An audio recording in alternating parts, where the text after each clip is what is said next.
한국불교 최초 텔레비전 전법도량, 여기 회장 스님 말씀에 의하면 세상에서 가장 넓은 법당이라고, 온 세계에 부처님 말씀을 전하게 하니까 법당이라고 하는 BTN 방송국 무상사 큰 법당 이렇게 참배하고 부처님 가르침을 또 되새겨보고 전할 수 있어서 수호생에게 큰 복이라고 생각합니다. 아까 소개했듯이 수호생의 오늘 말씀의 제목은 죽음 대비입니다. 석가모니 부처님은 죽음을 가장 심각하게 생각해서 출가했다고 합니다. 사람은 누구나 죽음을 맞이하는데 불자로서 어떻게 대비해야 할지를 부처님 말씀을 참조해서 생각해 보는 것입니다. 정리가 편하도록 6토막으로 나누겠습니다. 첫째, 죽음이란 무엇인가? 둘째, 죽음의 문제가 왜 중요한가? 셋째, 수명과 삶의 가치는 어떤 관계인가? 넷째, 죽음을 대비하고 살면 좋은 점은 무엇인가?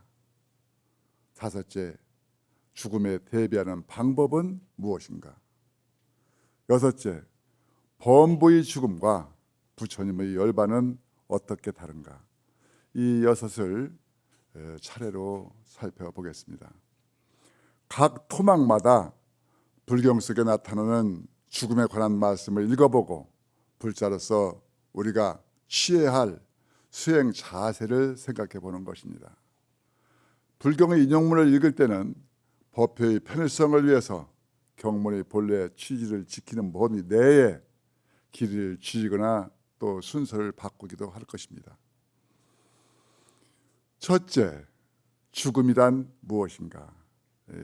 다 아시다시피 합장은 자신을 낮추고 부처님께 공경과 귀와 그리고 서원을 뜻합니다. 같이 합장하고 부처님 말씀을 듣겠습니다. 대보적경에 이르기를 어떤 것을 죽음이라고 하는가?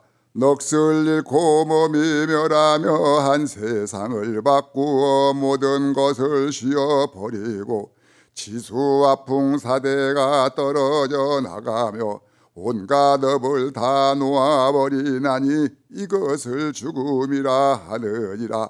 법구 비유경에 이르기를 죽음을 받지 않고 피할 수 없으니 허공이나 바닷속이나 깊은 산속의 바위 틈에도 숨을 수 없느니라.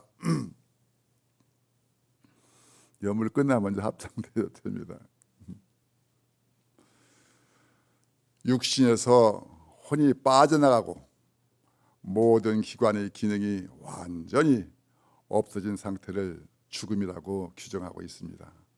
또 닥치는 죽음을 피할 수가 없다고 합니다. 설사 숨는다고 하더라도 죽음이 이르지 못하는 것은 없습니다. 과거에는 호흡이나 심장이나 이 안구 운동을 중심으로 사망을 정했습니다. 그러나 의학의 발달로 뇌의 죽음이 추가되었습니다. 심장이나 뇌나 폐 가운데 일부가 멈추어도 사망으로 인견된다고 합니다. 우리나라에서만 평균 매일 800여 명이 사망한다고 합니다. 사실 소승도 오늘 법회를 준비하기 위해서 통계청 자료를 살펴보기 전까지는 매일 이렇게 많은 분들이 운명을 달리하는 줄을 몰랐습니다. 사람이 죽으면 망인은 육신과 떨어져서 자기 것이었던 육신을 사용할 수 없습니다.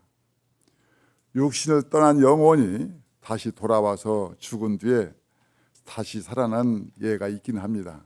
이런 예는 시신이 적당한 온도에서 온전히 보존된 경우이고 시신이 크게 훼손되거나 노안 사망에는 해당되지 않습니다. 유족이 시신 옆이나 빈소에서 울어도 망인연가는 아무런 말이나 동작을 할 수 없습니다. 그렇게 인생의 한 막을 내리게 됩니다. 사람이 건강할 때는 죽음 직전에 나무아미탑을 10번 외우겠다 이렇게 다짐을 합니다. 그런데 실제로는 쉽지 않다고 합니다. 정토사 만일연불 결사 회주 보광 큰스님에 의하면 대부분의 경우 임종의 순간 입안에 거품이 일고 또 숨이 끊어지는 상태에서 본인이 연불하기는 어렵다고 합니다. 그래서 스님이 가족들과 함께 옆에서 나무아미타불을 외워준다는 것입니다. 모든 사람은 마지막에 반드시 평등함을 가르쳐줍니다. 죽은 후에는 예의 없이 동일하게 흙으로 돌아가는 처지가 됩니다. 장례식이 성대하거나 문상객이 많고 적으면 산 사람들이 장엄일 뿐이고 사후가 평등하다는 점은 그대로입니다. 시시 썩지 않게 방부 처리를 하더라도 그것은 기념물로만 남을 뿐이고 흙이나 재와 다를 바 없습니다. 둘째, 죽음의 문제가 왜 중요한가? 다 같이 합장하고 불교의 말씀을 듣겠습니다. 대치도론에서 부처님께서 말씀하시기를 만약 늙음과 병든과 죽음이 없다면 부처가 세상에 나오지 않는다고 하셨느니라. 대치도론에서 이르기를 부처님께서 가섭의 영재 천사람들을 제도하시고 여러 나라를 유행하시다가 왕사성에까지 오셔서 중림정사에 머무셨는데 바라문 출신 사리불과 목건녀는 부처님께서 죽음의 문제를 해결하고 세상에 나타나셨다는 말을 듣고 왕사성으로 향했느니라. 만약 죽음이 없다면 부처가 세상에 출현하지 않을 것이라고 할 정도로 부처님은 죽음의 문제를 크게 취급하였습니다. 부처님 성도 녹야원 최초설법 5비구 가운데 한 명이 왕사성에서 탁발하던 중 사리불과 만납니다. 사리불이 누구의 제자냐고 묻습니다. 그 비구가 답하기를 갑이라고 태자가 죽음 문제를 해결하고 출가해서 최상의 깨달음을 얻었는데 그가 바로 자신이 큰 스승이라고 답합니다. 사리불이 그 스승의 가르침을 조금만 알려달라고 부탁하고 비구는 인연법의 기초를 들려줍니다. 그걸 들은 사리불은 그 자리에서 1차적인 깨침을 얻습니다.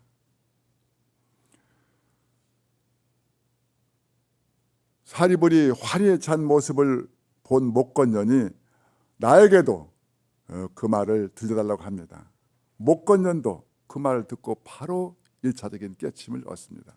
그리고 둘 다 부처님의 제자가 되어 석존에게 대단히 중요한 역할을 합니다. 부처님 10대 제자 중 지혜제일 사리불 존자, 신통제일 목건년 존자가 됩니다. 그런데 참으로 안타깝게도 목건년과 사리불이 부처님보다 먼저 열반에 들었습니다. 그렇다면 부처님은 죽음을 왜 중요하게 생각했을까? 죽음의 문제를 해결하기 위해서입니다. 생물학적으로 태어난 이는 누구나 죽을 수밖에 없는 현실 상황에서 그 해결책으로 부처님은 죽음이 일어난 뿌리를 추적해 나갑니다. 죽음의 원인을 추적하다 보니 죽음뿐만 아니라 사람에게 일어나는 모든 탐욕과 번뇌와 고통도 죽음과 뿌리를 같이 하고 있다는 것을 깨닫게 됩니다. 죽음의 문제가 바로 불교에서 해결해야 할 핵심이 되는 것입니다. 이것을 해결하면 다른 것은 자동적으로 풀어지는 것입니다. 연기법이 바로 기본적인 풀이입니다. 사람이 미용무명의 업장으로 애욕을 내어 결과적으로 삶과 죽음을 일으킨다는 것입니다. 부처님은 죽음의 뿌리가 미혹함과 애착에 있다고 확인합니다. 죽음이 지워야 할 근본적인 문제이지만 역설적으로 죽음이 인간의 폭력, 억압, 악업을 조절하는 역할을 하기도 합니다. 만약 죽음이 없다면 인간의 자만은 끝이 없을 것입니다. 또 죽음이 다른 역할도 있습니다. 바로 반성입니다. 죽음이 있음으로써 사람은 자신의 인생을 되돌아보고 현재의 삶을 소중하게 생각합니다. 셋째, 수명의 길이와 삶의 가치, 다 같이 합장하고 부처님 말씀을 듣겠습니다. 불설불명경에서 이르기를 대중들아 자신의 젊은 나이와 재물과 세력을 믿고 방종하게 놀지 말라. 죽음이 고통이 한번 이르게 되면 노소 빈부 세력을 묻지 않느니라. 수명은 무상하여 아침 이슬과 같으니 숨을 내쉬었으나 들이심을 보장하기 어려우니라. 여기서 부처님은 삶의 무상함이 아침 이슬과 같고 죽음은 나이, 세력, 빈부를 가리지 않고 갑자기 찾아오니 방종하지 말고 살라 합니다. 현대는 아프면서 장수하는 시대로 갑니다. 한국인의 평균 수명에 관한 통계청의 작년 발표를 보면 2020년 기준으로 남성 기대 수명은 80.6세, 여성 기대 수명은 86.6세, 남녀 평균 기대 수명은 83.6세입니다. 그런데 병 없이 건강하게 사는 건강 수명은 66.3세라고 합니다. 기대 수명과 건강 수명 간의 차이가 17년이 되므로 늙어서 17년 동안은 병을 안고 사는 사람들이 많을 수 있다는 것입니다. 우리는 오래 사는 것보다 잘 사는 것이 중요합니다. 과거에 순천 송광사, 방장, 구산 큰 스님은 제자들에게 내가 병을 얻더라도 절대로 병원으로 가지 말라는 엄한 지침을 내리셨습니다. 소승이 과거에 알고 있던 많은 불자님들이 병원에 가지 않게 해달라고 부탁했습니다.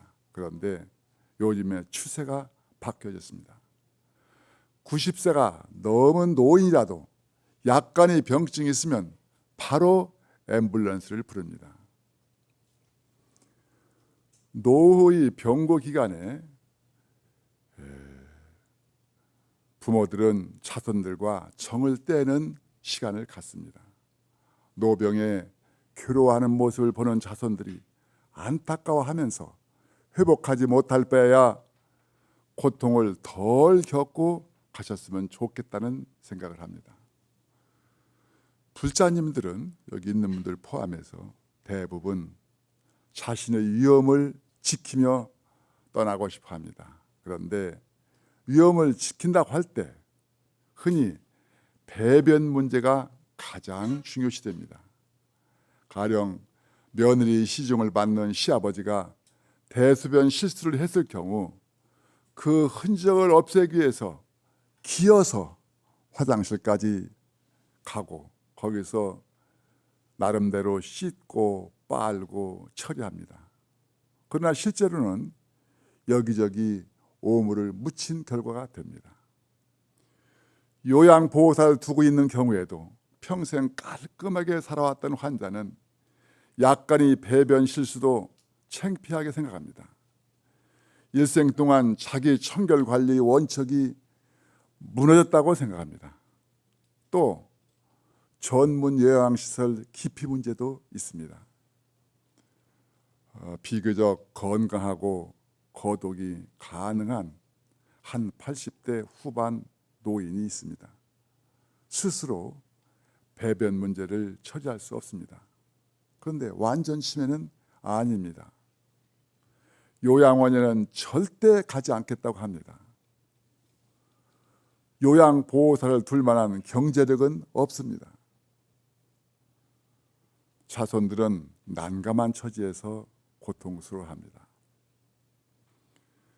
80세를 넘은 한 비구니 노스님이 말기암 진단을 받았습니다.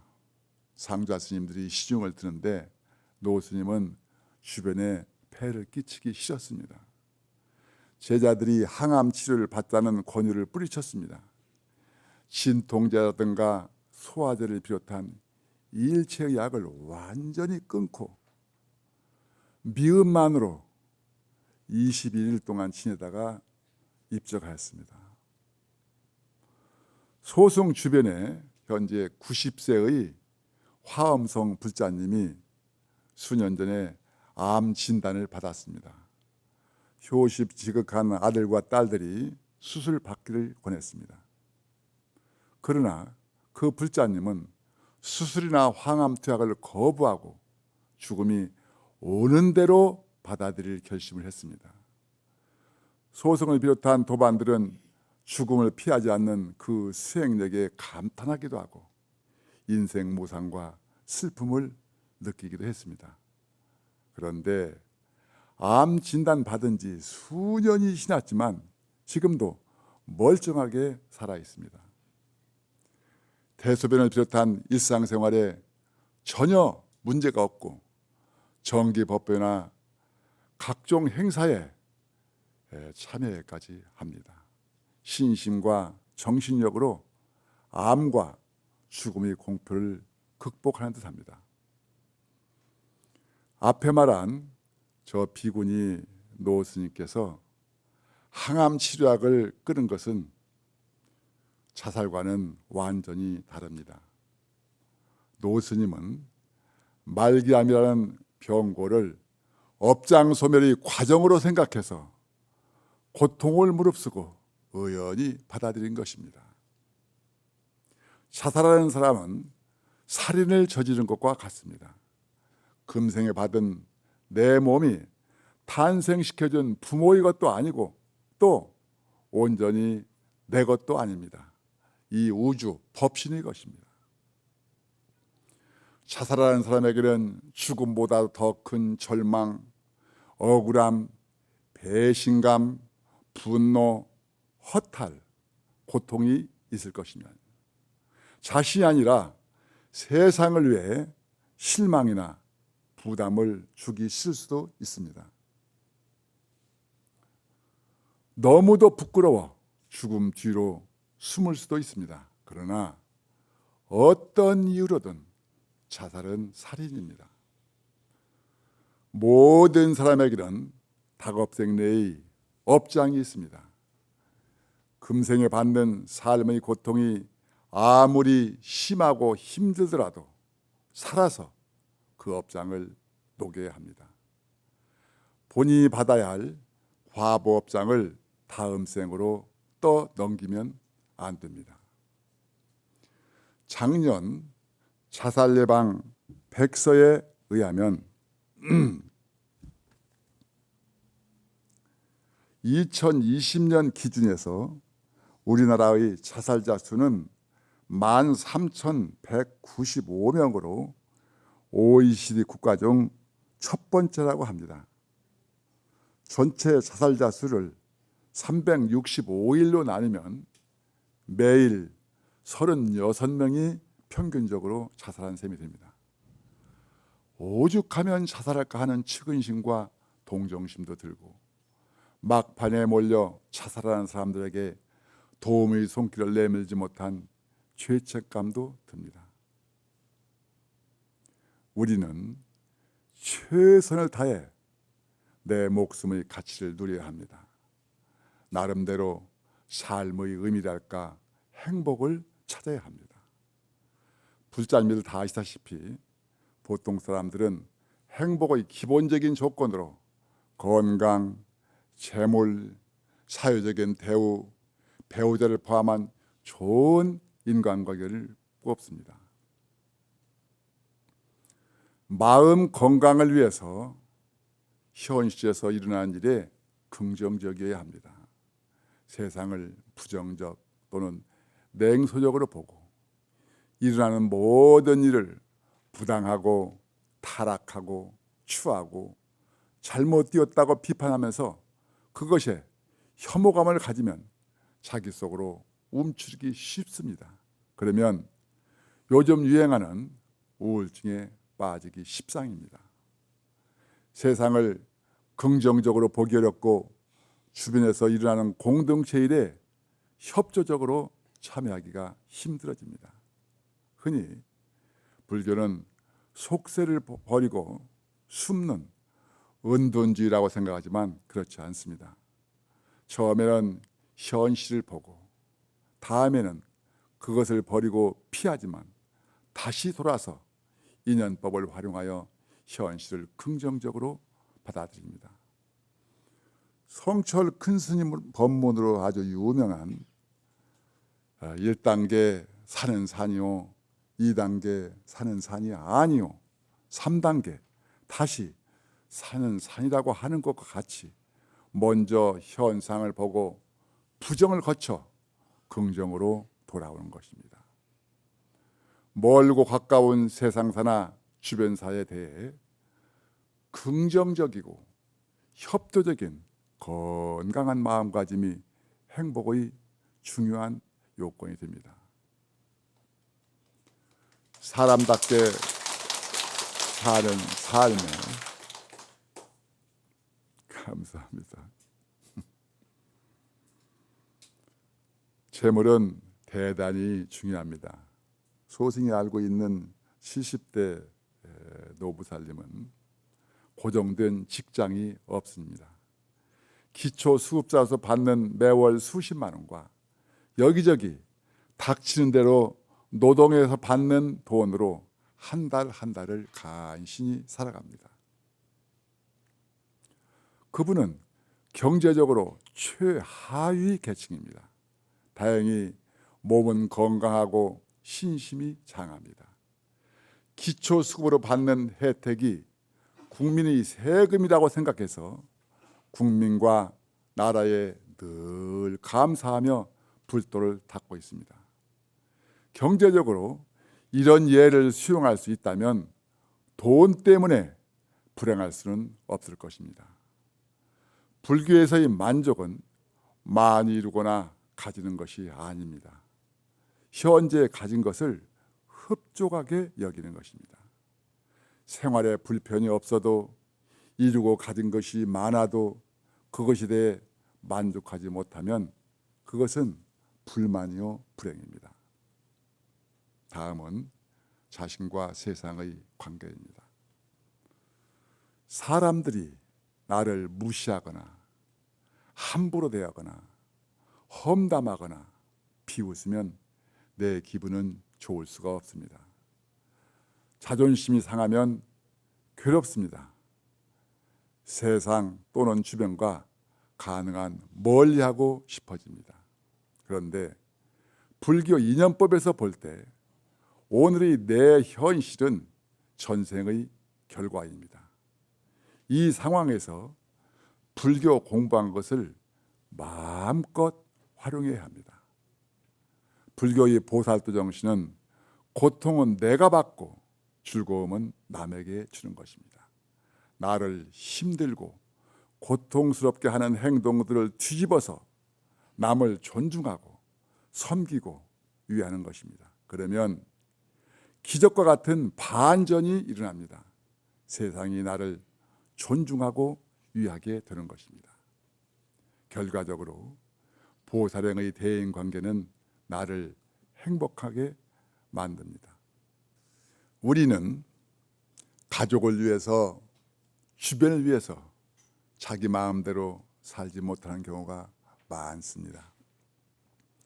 내가 담당해야 할 일을 무책임하게 던져버릴 수는 없지만 내가 원하는 것, 나의 행복에 필요한 것도 틈틈이 챙겨야 합니다. 남이 보기에는 이상하고 쓸데없는 일일지라도 내가 하고 싶은 것을 해봐야 합니다. 찻집 창가에 고즈넉히 앉아 차 한 잔 마시거나 길가에 핀 작은 야생화를 쪼그리고 앉아 구경하는 사소한 즐거움이라도 자주 느껴야 합니다. 행복은 그러한 사소한 즐거움의 뭉치이고 다발입니다. 우리 각자의 삶에 있어서 최고의 전성기는 지금입니다. 지나간 것은 추억일 뿐이고 앞으로 올 것은 지금보다 더 시들어진 상태입니다. 오늘 행복해야 합니다. 그래서 오늘을 삶의 마지막 낮처럼 음미해야 합니다. 삶 전체를 곱씹어 보는 것은 삶을 관찰하는 것과 같고 갖가지 명상 관법과 같습니다. 어떤 분은 하루를 10년처럼 살자고 합니다. 의미 있고 가치 있게 살자는 뜻이겠죠. 그러나 삶의 가치를 시간의 길이로 생각하는 것은 도로 무의미한 일이 됩니다. 행복은 시간의 길이와 비례하지 않기 때문입니다. 불교적인 의미에서 진정한 자아 또는 행복을 깨치지 못하면 10년이 아니라 평생을 다시 받는다고 하더라도 윤회의 길은 마찬가지가 됩니다. 깊이 음미한다는 것은 각자의 삶 전체를 지금에 집중하여 한꺼번에 관하는 것입니다. 최고의 행복을 누리는 문제는 결국 삶의 연법을 체달하고 미혹과 탐착 벗어나 해탈의 지혜를 얻는 것이 됩니다. 넷째, 죽음을 대비하고 살면 좋은 점은 무엇인가? 다 같이 합장하고 부처님 말씀을 듣겠습니다.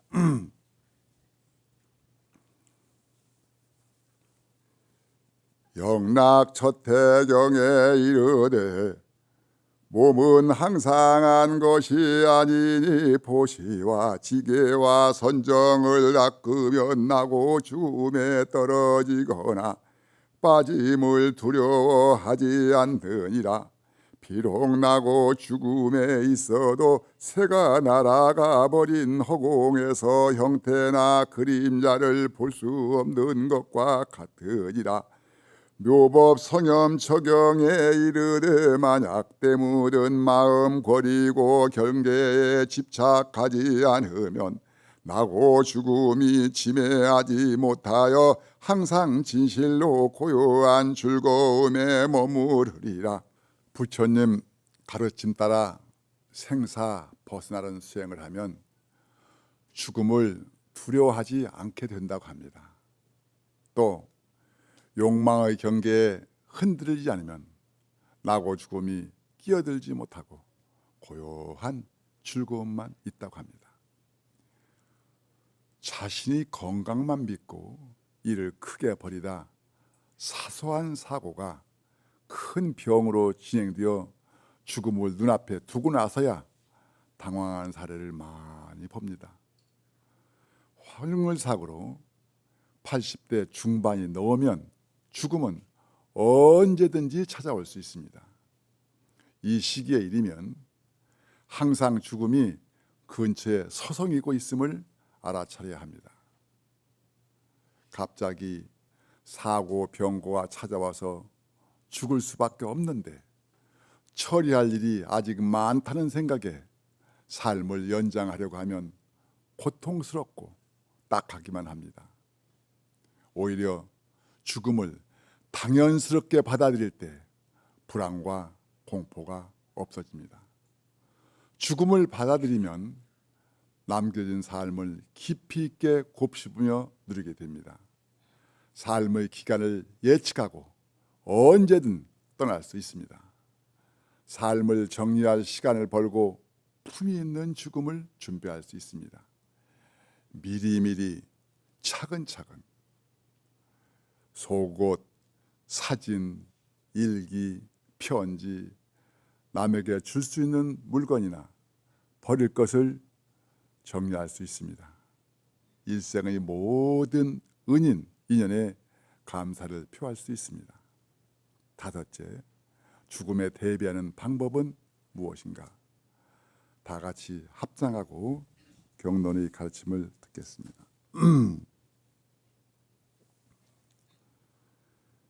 대치도론에 이르기를 수행자는 네 몸에 이미 죽음이 모습이 담겨 있음을 보고 미래에 죽는 모습을 취하여 그로서 지금의 몸을 관찰하라. 법구경에 이르되 나고 죽음 지극히 괴롭지만 진리를 따르면 벗어날 수 있나니라. 본사경에 이르되 너희 비구들아 부지런히 개와 선정 닦아 미묘하고 뛰어난 지혜를 내어 나고 늙고 병들고 죽음을 뛰어넘으라.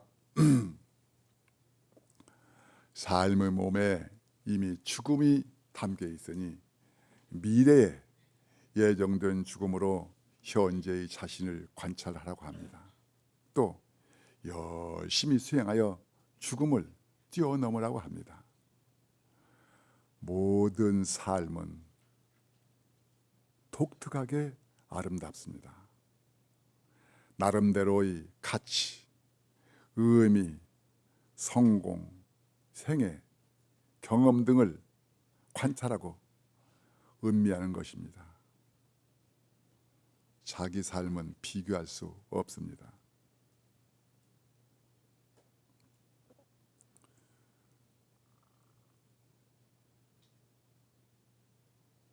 연불 속에는 불보살님의 무량겁에 걸친 수행, 서원 그리고 성취가 고스란히 담겨 있습니다. 읽거나 쓰는 불경에도 마찬가지입니다.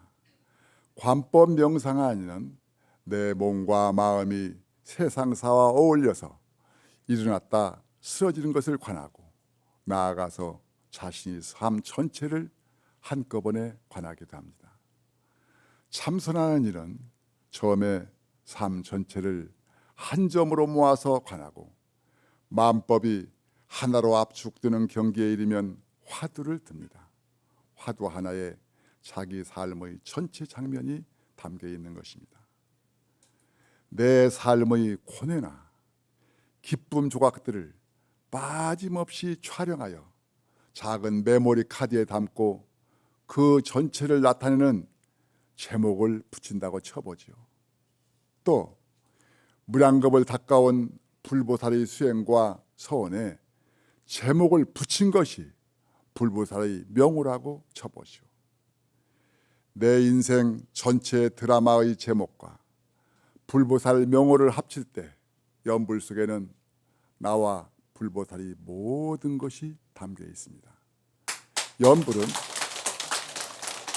나와 불보살 전체를 음미하고 참여하고 발언하는 셈이 됩니다. 나를 마음껏 누리는 것이 됩니다. 참선의 화두도 마찬가지입니다. 가령 이먹고 시산마 화두를 둔다고 할 때 그것에 달라붙는 일체의 상념, 사연, 장면, 스토리들을 모조리 피하거나 잘라내고 화두 자체만 단도직입적으로 관해야 합니다. 그런 수행법 자체가 무한히 어째서 뭐가 이런 물음이 함축되어 있고 또 사연, 장면, 이야기가 함축되어 있음을 나타냅니다. 여섯째, 범부의 죽음과 부처님의 열반은 어떻게 다른가? 다 같이 합장하고 부처님의 말씀을 듣겠습니다. 불설대반미원경에 이르기를 중생은 다 믿고 죽음이 있느니라 영원히 죽음을 여인 것을 해탈이라 말하니 그 해탈한 자는 곧 열애며 열애는 이와 같은 한량 없는 지고임이 묘한 공덕을 성취하였느니라. 보살영락경에 이르기를 나는 이제 본래 청정함을 보아 즐거운 생각 고통스러운 생각 멸에 없애지 다면하여 근심 기쁨 없어져서 나고 죽음과는 영영 이별했노라.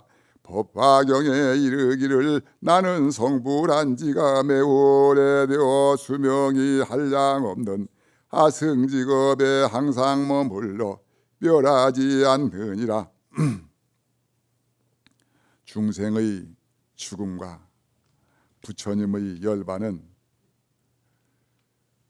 수행과 해탈에 의해서 달라진다고 합니다. 중생은 미용 무명 속에서 태어남과 죽음으로 이어지는데 부처님은 무명과 애착으로부터 벗어나 죽음이 없다고 합니다. 안부 불경에서는 연기법을 활용해서 윤회로 흘러가는 죽음의 길과 미혹이나 애욕을 뒤집는 해탈의 길을 설명합니다. 대승불경인 법화경이나 대승열반경에서는 부처님의 금생 탄생이나 열반을 중생을 위한 방편으로 설명합니다. 부처님이 무량겁전에 불도 이루어서 이미 생사가 없지만 교화 방편으로 사람들이 죽음 모양과 같은 열반을 보인다는 것입니다. 우리가 어느 정도 죽음 대비가 되어 있는지 우리 스스로 점검할 수가 있습니다. 첫째, 내가 85세 이후가 되었을 때 심한 병증이 있을 경우 앰뷸런스를 부르지 않을 수 있는가? 둘째, 내가 응급실에 가더라도 절대 중환자실로 들어가지 않을 수 있는가? 셋째, 85세가 넘고 몹쓸병을 만나 수술 후 치료 확률이 4할, 5할 이하일 때 나는 수술을 포기할 수 있는가? 넷째, 내가 치료 회복이 불가능하다고 선고된 상태에서 속마음으로 가능한 더 살고 싶다고 하지 않을 수 있는가? 죽음 맞이에 관한 각종 설문조사에서 크게 상충되는 어긋나는 점이 나타납니다. 건강한 사람들을 중심으로 각자의 죽음에 관해서 질문했을 때 8할 이상의 응답자들이 회복이 어려운 병고를 만나면 생명 연장을 위해 구차하게 매달리지 않을 것이라고 말합니다. 심한 고통을 겪으며 살아야 할 경우, 그리고 치료가 불가능할 경우 존엄사 또는 안락사까지 택하겠다고 당당하게 말합니다. 그러나 막상 회복 불능이 선고되었을 때 두 가지 유형으로 입장이 바뀔 수가 있습니다. 첫째, 나 자신은 지금도 힘이 좋고 건강한데 일시적으로 뭐가 잘못되었다고 생각합니다. 그래서 계속 새로운 약물, 신약 치료에 기대를 겁니다. 가족의 부탁으로 마지막 인사를 하러 가면 왜 몰려왔느냐고 이상하게 생각합니다. 둘째, 회복 불능이 선포되고 죽음을 앞두면 정신력이 약해집니다. 따라서 살고 싶다는 본능이 강하게 일어납니다. 죽음과 관련해서 건강할 때의 마음과 실제 죽음 앞에 이르렀을 때의 마음이 다르다는 것입니다.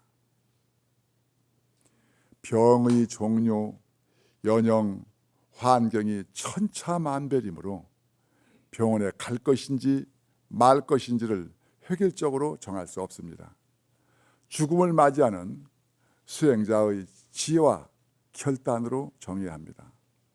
보통 공부가 잘 될 때는 죽음 앞에 당당하고 완전히 해탈한 경지까지 이른 듯합니다. 그러나 특별한 경계를 당해서 그것이 무너질 수 있습니다. 다급생래의 업장 때문입니다. 그래서 대승불경에서 부처님의 무량겁전 수행과 성불을 말합니다. 누구든 해탈열반에 도달할 수 있으나 모든 시간, 모든 경기에서 그 해탈의 경지가 지속하려면 끊임없이 닦아야 한다는 것입니다. 여기 무상사 불자님들의 수행 경지는 대단하리라고 짐작합니다. 한국 불교의 고성대덕 스님이나 법사님들이 수준 높은 법문을 붙고 닦아오셨을 것입니다. 또 BTN을 지속적으로 혼해서 전 세계에 부처님 가르침을 전하고 있습니다. 회장 큰 스님 그리고 각 부서 전문 소임자들이 방송 제작이나 송출 작업을 하지만 실제로는 무상사 불자님들, 붓다의 불자님들이 텔레비전 방송 포교를 하신 셈입니다. 오늘 여기 법회의 공덕으로 여기 힘들게 앉아 계신 공덕으로 동참자들 또는 시청자들 각기 크고 작은 발언과 대들 이루고 또 죽음 문제 해결하고 크고 작은 발언 대들을 이루고 BTN 불교 텔레비전이 한국 불교 중흥의 중요한 본보가 되기를 간절히 바랍니다.